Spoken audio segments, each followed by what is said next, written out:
Sans la passion d'un projectionniste d'un autre temps, ces personnes n'auraient pas pu mettre la main sur cette œuvre inédite d'Alfred Hitchcock.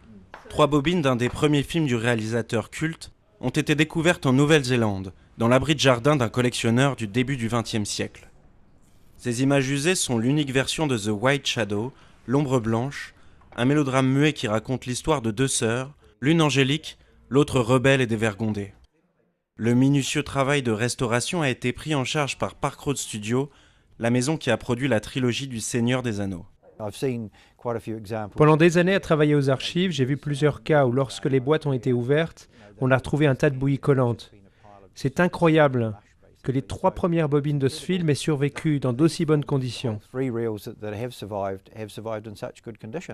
C'est l'anglais Graham Cutts qui a réalisé ce film. Mais il porte surtout l'empreinte de Hitchcock, scénariste, décorateur, monteur et assistant. Les experts qui ont commencé à examiner le film ont pu identifier des éléments typiques du style d'Hitchcock, qui se sont affirmés au fur et à mesure de sa filmographie. La collection du projectionniste, qui est aujourd'hui décédé, comprend des centaines d'autres films muets, comme ici Upstream, réalisé par John Ford en 1927 et restauré l'année dernière. Les archives cinématographiques de Nouvelle-Zélande espèrent bien dénicher d'autres chefs-d'œuvre parmi toutes les collections qui leur ont été léguées. On peut encore faire des découvertes, et même si elles ne sont pas du même niveau que l'ombre blanche, il y a sûrement des films majeurs qui autrement seraient perdus à jamais.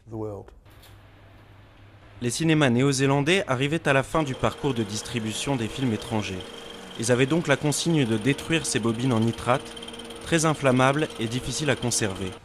C'est donc grâce à un projectionniste qui a dérogé à la règle que l'ombre blanche a été découvert après 88 ans à 11 000 km d'Hollywood.